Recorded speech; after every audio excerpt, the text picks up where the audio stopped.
walked about the property.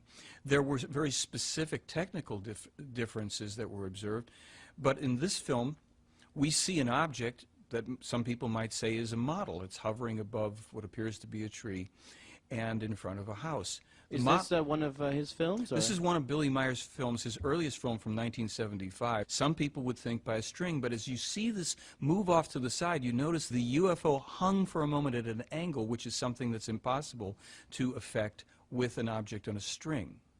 But it looks like so shaky and like being pulled up and down. Yes. And is this the usual way they fly? No, this was a demonstration flight, and some of what was accomplished here was the characteristic and to be expected movements would come from an object, a pendulum-like object, an object on a string. And then we see these other smooth and flowing movements as the UFO is moving about the tree. We're told that this was done for a couple of reasons. One, to actually demonstrate flight in a terrestrial environment, and two, to also give an out to skeptics who would have to say this cannot be an object from outer space. It would be too threatening to their belief systems. However, at a certain point, we can actually see the top of this tree swaying under the backwash of the UFO. And if we look back at the very opening of this film, we will notice that there's a great deal of space between the UFO and the sky, making it very, very unlikely that it could be an object suspended on a string. And why is this film so like blurry and like looks like an old film? I mean, well, it is an old film, shot in 1975 on a snowy and rainy day, according to Meyer, and shot from a distance.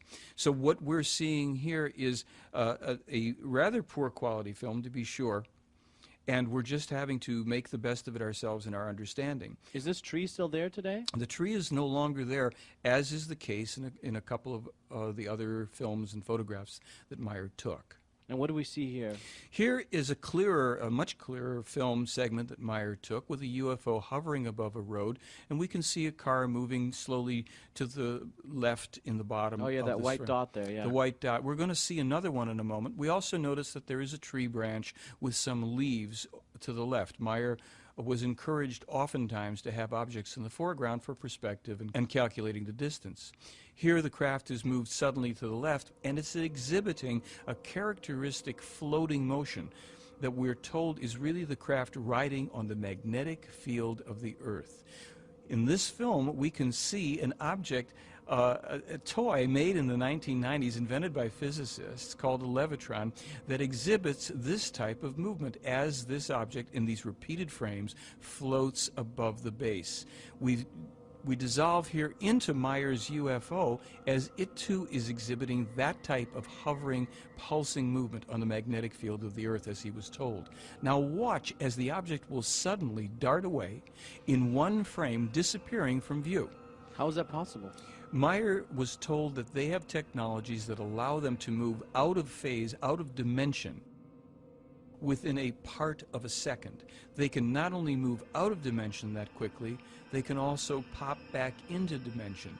When the films were examined at Nippon TV, they discovered that indeed there had been no cutting and that the object not only disappears in one frame, but pops back in one frame just as suddenly as you'll see here.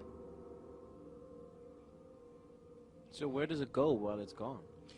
Well, that's a good question. As we observe it here disappear one more time, we can wonder just exactly where it goes. I don't have an answer for it. That's Billy Meyer in the lower middle of the film. He's walked into the film. He'd set up his camera on a tripod as we again see one of the UFOs hovering in the distance. And again, notice that it has this movement, the slight